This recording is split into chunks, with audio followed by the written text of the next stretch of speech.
Ang kwentong ito ay hango sa totoong buhay. Karanasan ito ni Manning. Taong 1966, Kaningay, Negros Occidental.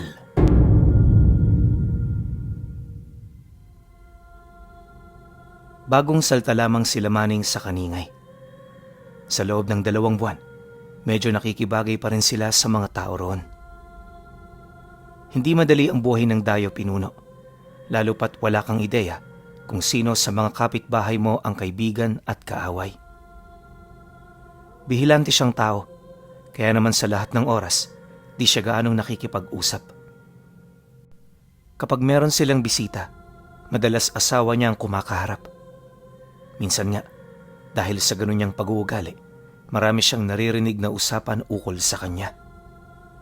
Nakesyo mayabang siya, kahit mahirap hindi marunong kumilala at kung ano-ano pang masasakit na salita. Nakakalungkot man ito kung isipin, ngunit pinipili na lamang niyang wag nang makialam.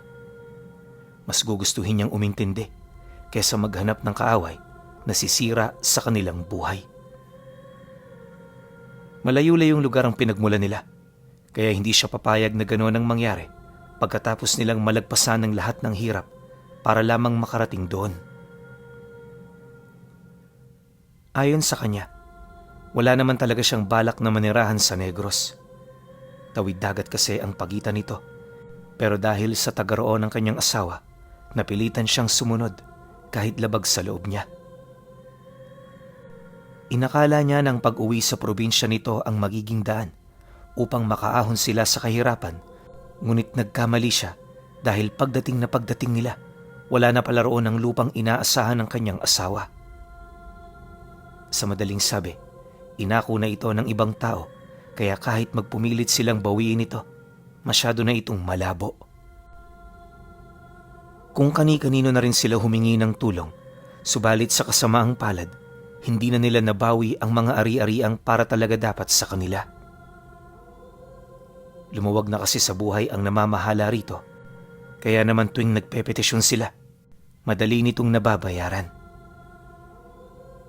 Marami na rin na nag-abiso na sa halip na habulin nila ang lupang imposible na nilang mabawi, mas mainam na pilitin nilang magsimulang muli. Wala na rin kasing ibang paraan kundi tanggapin ng mga bagay-bagay. Babala pa ng mga nakausap ng asawa niya, armado ang pamilyang kinakalaban nila, kaya nasisiguro nitong meron silang kalalagyan kung sakali mang hindi pa sila manahimik. Nang marinig niya ang tungkol dito, siya na mismo ang kumausap sa asawa niya. At para maiwasan ang mga pangyayaring hindi nila inaasahan, pinilit na nilang kalimutan ang ari-arian na kanilang ipinaglalaban.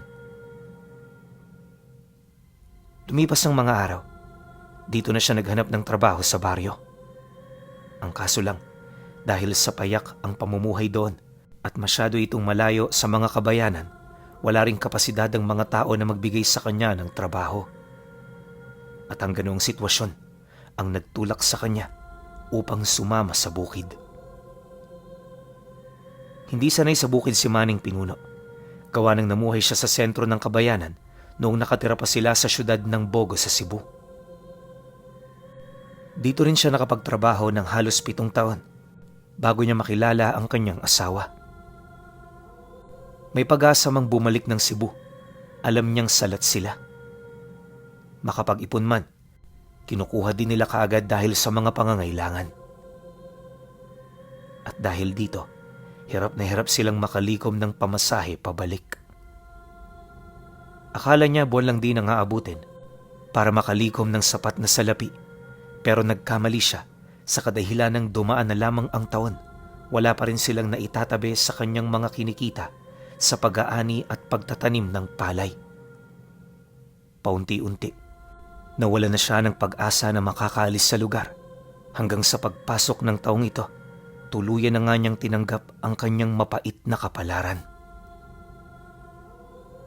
Nangunguli lamang sa kanyang mga magulang, tanging panaghoy na lamang ang kanyang nagawa para ibalik ang masayang alaala noong sila'y magkakasama.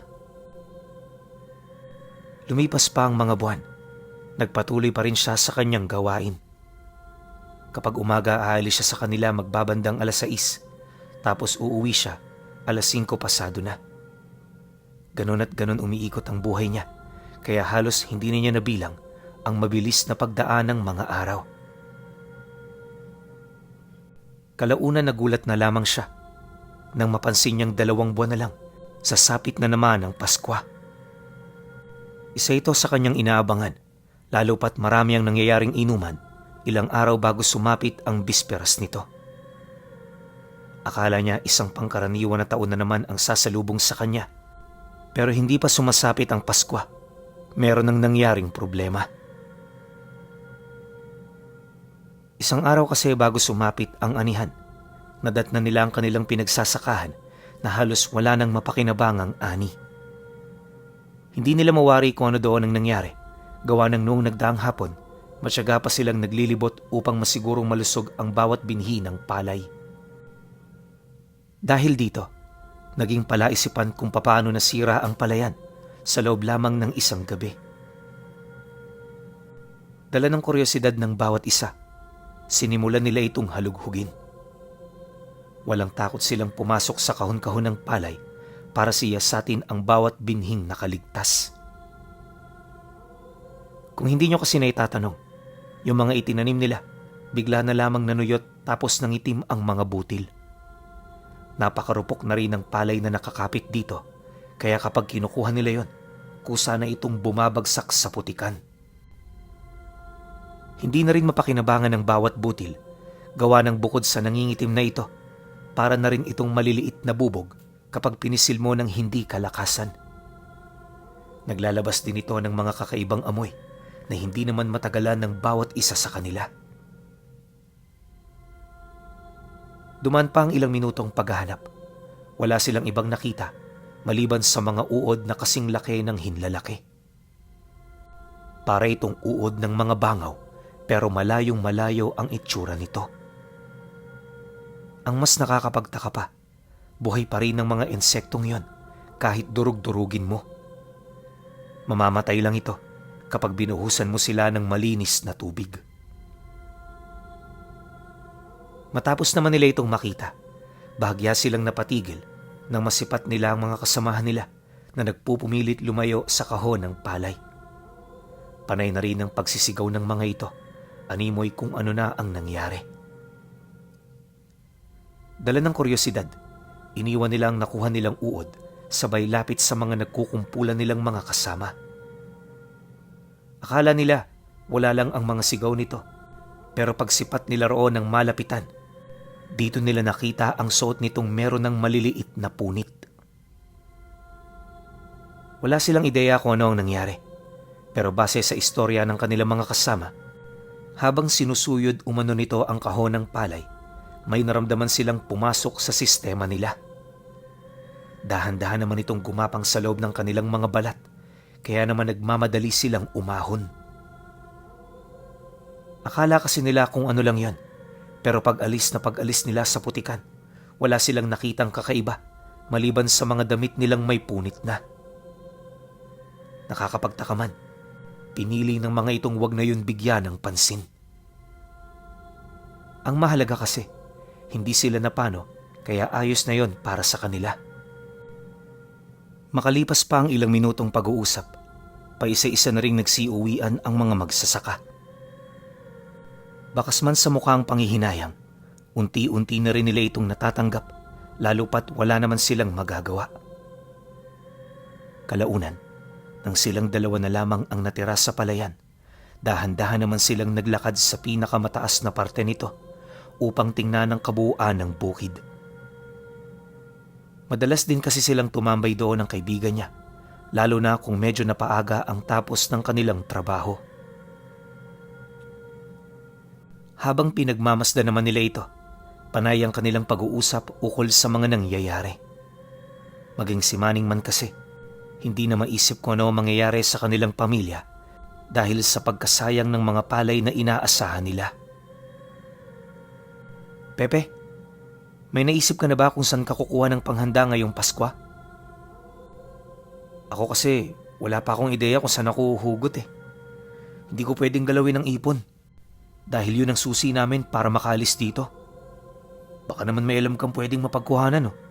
Sabihin mo naman sa akin. Wika ni Manning sa kanyang kaibigan. Nang marinig naman ito ang kanyang sinabi, agad itong napatingin sa kanya. At sa kasagsagan ng kanilang pagtitigan, di niya may pagkakailang meron itong gustong sabihin. Sa loob ng ilang minutong pagmamasid nila sa bawat isa, tila bang lumakas ang kanyang loob na meron itong sasabihing maganda-ganda. Di nagtagal, nang magsalita na itong si Pepe, nakumpirma niya na meron nga itong mapagkukunan ng pera. Ilang araw lang din ang kinakailangan niyang bunuin para mabawi ang lugi nila sa palayan. Ang kaso lang, masyado itong mapanganib dahil sa maglalakad sila patungo sa karatig lugar. At wala silang ibang gagawin kundi dalihin ang bagahe ng mayamang pamilya. Kung isipin, maayos naman at ligtas ang trabahong yon. Pero mariing inilahad ng kaibigan niya na hindi ito ganun kadali kagaya ng inaasahan niya. Sa unang tingin iisipin mo talagang napakadali. Subalit kapag naranasan mo ito, mapapaisip ka na lang kung bakit mo ito ginawa. Kaya ito nasabi ni Pepe ay dahil sa nasubukan niya na ito ng 2 beses. Kalimitan sumasabay lang siya sa ganoong trabaho kapag wala na talaga siyang mapagkukunan. Sa halip kasi na magutom ang kanyang pamilya, mas pinipili niyang dumiskarte para lamang meron silang panggastos at pangkain. Hindi yan kasing dali ng inaakala mo, Manning. Di mo man lang ba naisip kung bakit malaki ang kinikita sa ganoong trabaho? Yun ay dahil kalahati ng buhay mo nakabaon na sa lupa kapag tinanggap mo ito. Oh, madali lang ang maglakbay kasama ang pamilyang yon. Pero wala ka namang kaide-ideya sa kung ano ang kaharapin mo sa daan. Tandaan mo, hindi ordinaryong tao ang kasama natin. Kaya ang ating makakaharap, hindi rin naman pangkaraniwan. Payo nito sa kanya. Dagdag pa nito na, kaya mapanganib ang pagsama sa pamilyang yon ay dahil sa namamagitan ito sa maraming lahi ng mga aswang. Sa kanila din nagmumula ang mga binibentang karne ng tao na tinatapon sa iba't ibang lugar sa Negros. Walang makapagsabi kung saan ito nakukuha ng pamilya dahil ayon sa mga katiwala nito, masyado itong masikreto.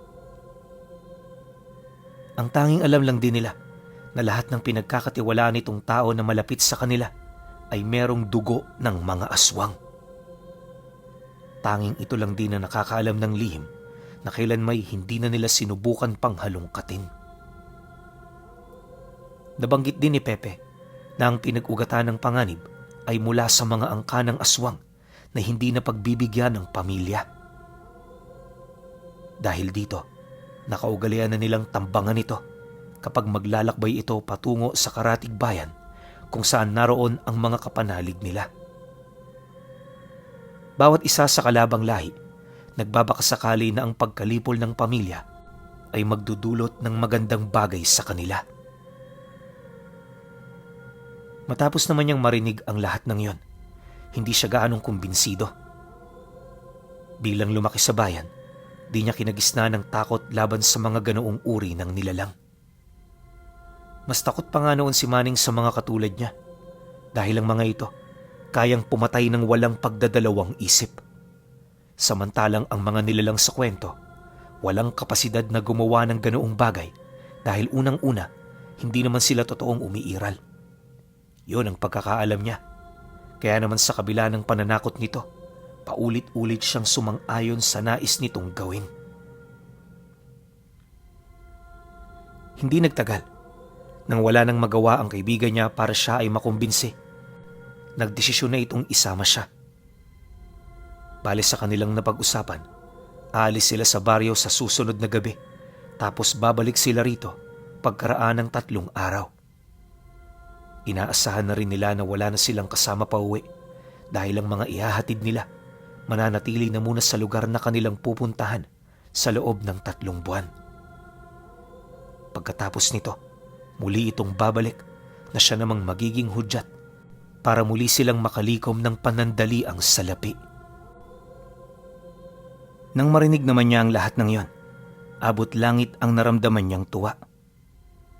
Hindi niya kasi sukat akalain na sa loob lamang ng napakaikling panahon, doble o hindi naman kaya'y triple ang kanilang kikitain kumpara sa pagsasaka sa bukid. Kung siya nga lang ang masusunod, mas gugustuhin niya ng manatili sa ganoong trabaho. Ang problema lang, hindi ito gabi-gabing nangyayari, kaya naman mas mainam pa rin na meron siyang ibang pinagkakakitaan. Matapos naman ang kanilang pag-uusap, umuwi na sila ng bahay. Habang binabagtas nila noon ang daan, wala na silang ibang iniisip maliban sa kanilang gagawin kinabukasan.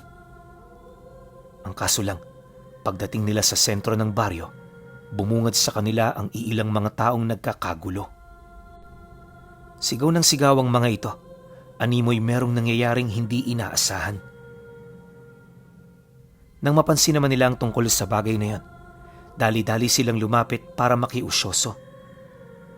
Pagdating naman nila rito, bumungad sa kanila ang bahay ng katrabaho nila na pinagkakatipunan ng mga tao.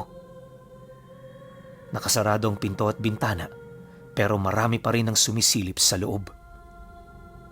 At sa kanilang pagtatanong, doon nila nalaman na kasalukuyan palang ginagamot ng albularyo yung kasama nilang kinagat ng uod sa palayan. Dagdag pa ng mga ito na magdadalawang oras na itong nagdedeliryo, kaya naman kahit sila, hindi na rin mapakali dulot ng mga nangyayari. Marami na rin ang nababahala, lalo pat ang buong akala nila bunga ito ng isang panibagong uri ng sakit. Dahil sa kanilang mga nalaman, nagpumilit silang makalapit. Siksikan man, hindi na nila ito ininda hanggang sa mahawakan na nila ang dingding ng bahay. Mula sa entrada nitong pinto, umusad sila ng umusad hanggang sa marating na nila ang likurang parte kung saan naroon ang isang lumang pintuan. Pagsilay naman nila sa loob nito, bumungad sa kanila ang kapatid ng biktima na kanila rin namang katrabaho. Siyempre bilang magkakilala, pinapasok sila nito sa loob ng walang pagdadalawang isip. Pagharap naman nila rito, agad nila itong tinanong ukol sa mga nangyayari.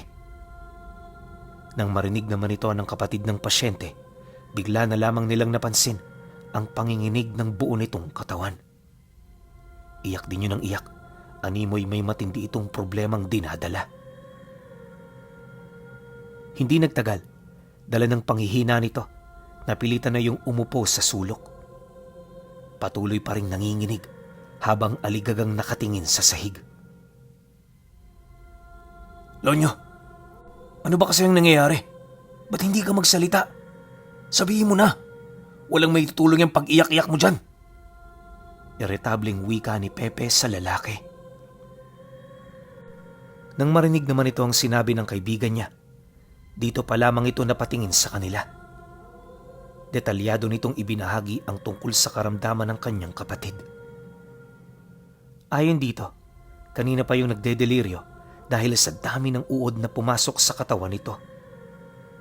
Pinagtiyagaan itong kunin ng manggagamot, gawa ng kung hindi niya ito maaalis lahat, mababaliwala lang ang kanilang pinaghirapan.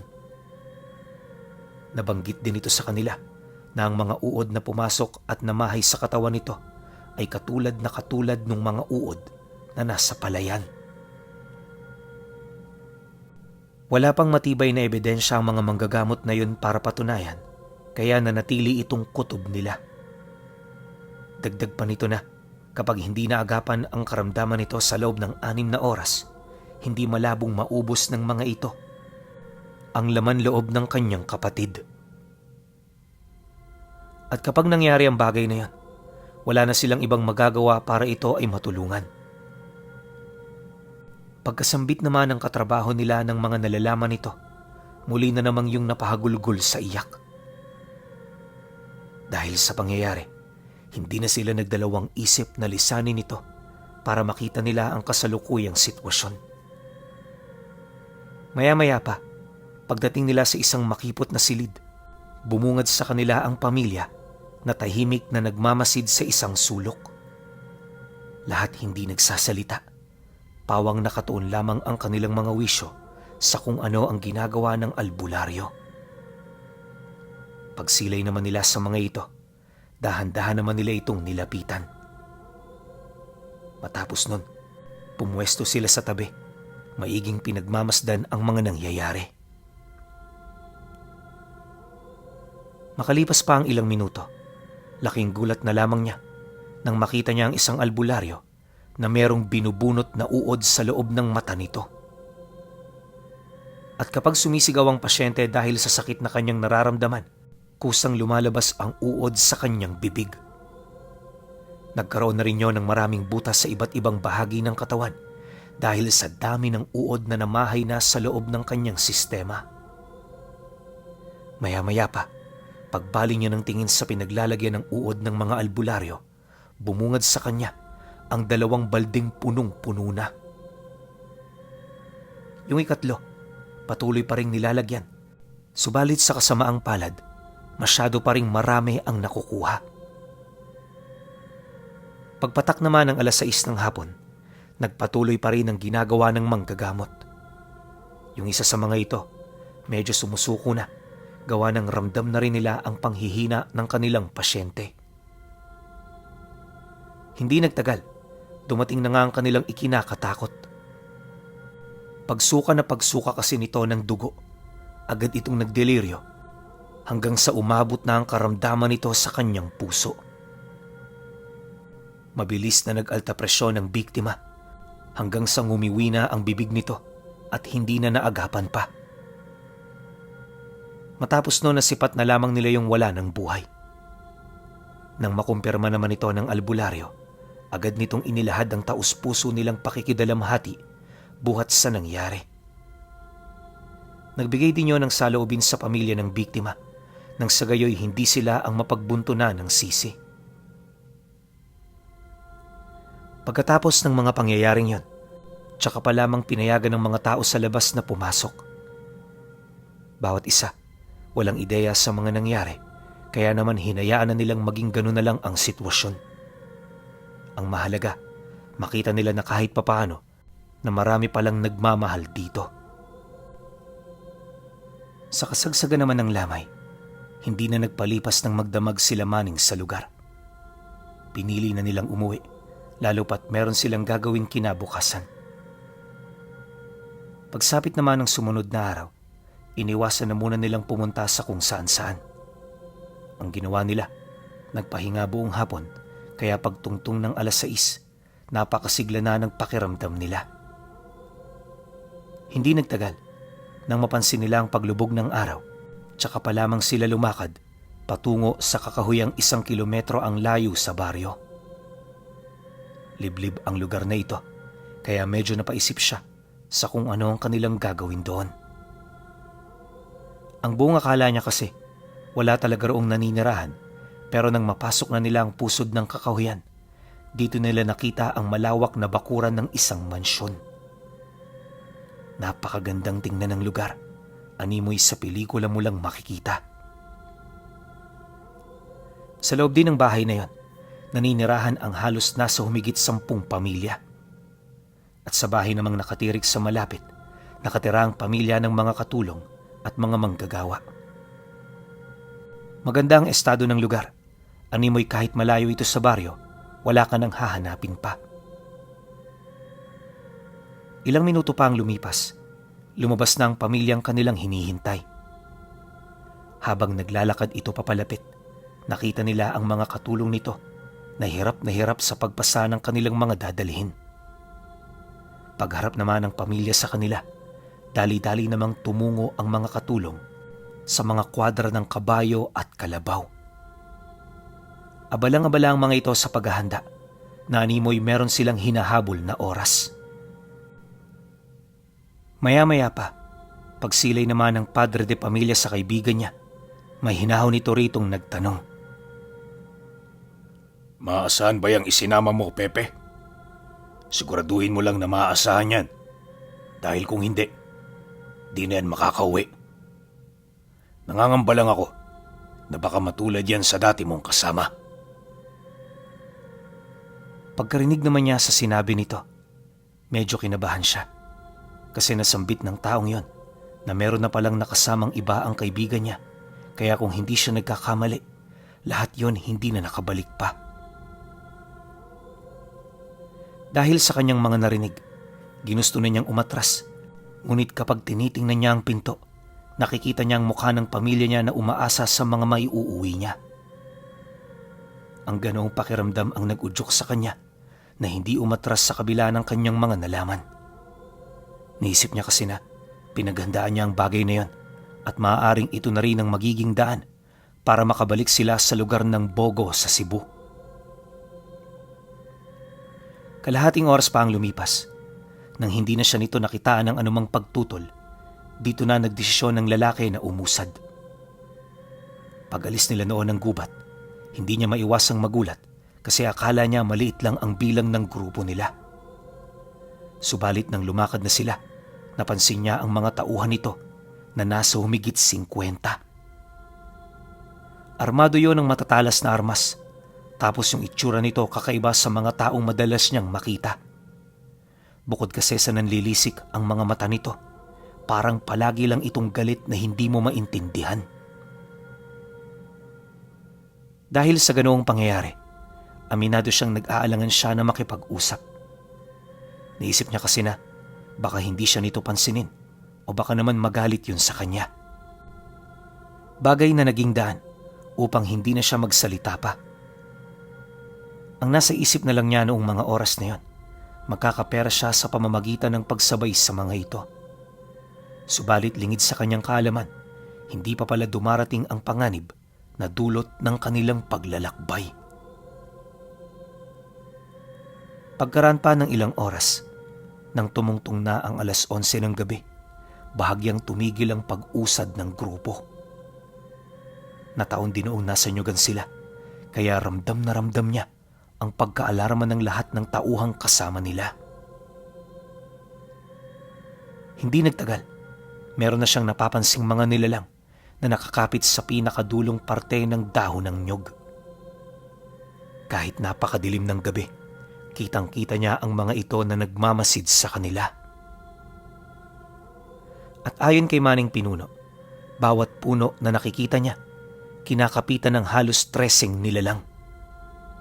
Lahat yon nanlilisik ang mga mata, tapos nakatitig ng diretso sa kanila. Kalaunan, nang mapansin naman yon ng mga tauhan ng pamilya, agad nitong pinausad ang mga kalabaw, kasabay ng dali-dali nitong pagpalit anyo. Sa isang kisap mata, tinubuan ng mahabang pakpak ang mga ito, kalakip ng mga balahibo sa kanilang katawan. Bumaluktot din ang husto ang kanilang mga gulugod, sa puntong hindi na sila makatayo ng tuwid. Gayunpaman kahit ganoon na ang kanilang estado, hindi may pagkakaila ang taglay nitong lakas at bilis. Matapos namang makapagpalit anyo ng mga ito, mabilis naman itong nagsiliparan para salubungin ang mga kalaban. Pagsilay naman ni Manning sa mga nangyayari, hindi niya na napansin pa ang mga kasamahan nilang lumalayo na sa lugar. Kung nataon ngang di siya kinaladkad ni Pepe, paniguradong may iwan siya sa lugar ng labanan. Hindi nagtagal, nang makadistansya na silang dalawa, dito niya nasilayan ang pagsalubungan ng dalawang uri ng aswang.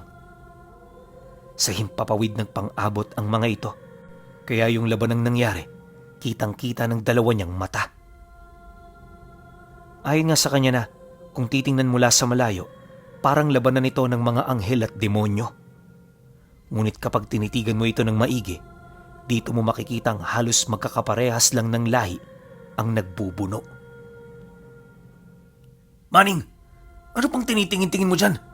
Bilisan mo na! Umalis na tayo rito! Tarantang wika ni Pepe sa kanya habang sumasakay ng kabayo. Nang marinig niya ang sinabi nito, di na siya nagdalawang isip pa na sumunod. Pag-angkas niya sa likod, dali-dali naman itong pinakaripas ng takbo ang kabayo hanggang sa makalayo na sila sa lugar. Nang maabutan na nila ang karo, bumuntot sila sa pinakalikod nito upang hindi sila madamay kung sakali mang may tatambang sa kanila. Kahit kasi kinuha sila bilang mga soldado ng pamilya, aminado ang kaibigan niya na hindi ito ang dahilan kung bakit sila sumama. Unang-una, wala silang balak na makipagpatayan sa ilalim ng pangalan ng mga nilalang, kaya anumang uri ng pakikipaglaban ay hindi akma para sa kanilang plano.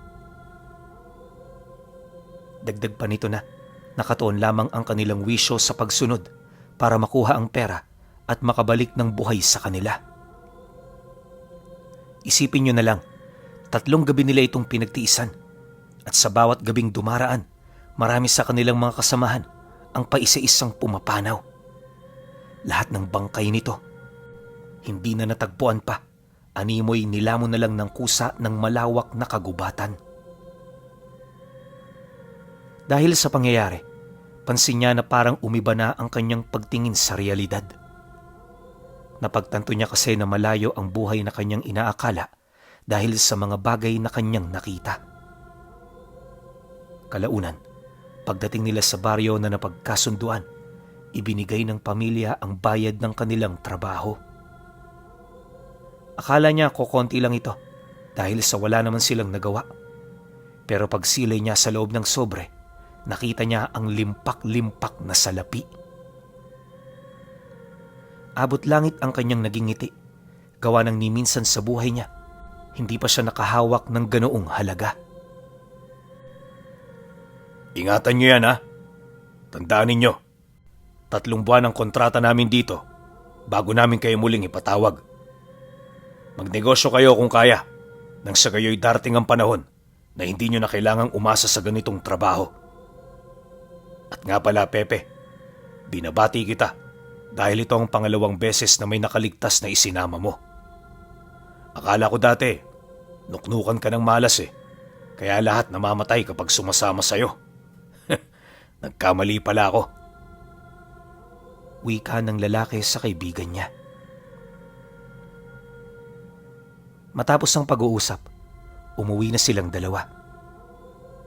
Yung daang tinahak nila, yun din ulit ang dinaanan nila pabalik. Nakakatakot man pero kailangan tatagan ng loob alang-alang sa mga naghihintay. Awa naman ng Diyos, walang nangyari sa kanilang naging paglalakbay. Pagbalik nila ng baryo, ora mismo siyang nagpaalam sa kaibigan niya na babalik na sila ng Cebu. Hindi naman ito tumutol sa kanya at katunayan ito pa ang tumulong para makarating sila ng ligtas sa pantalan. Magmula noong umalis sila doon, Pinuno, ni minsan hindi niya na nakalimutan pa ang mga bagay na kanyang nasaksihan sa lugar. Lalong-lalo na yung digmaan ng magkakaibang lahi na nasaksihan ni Pepe at Manning.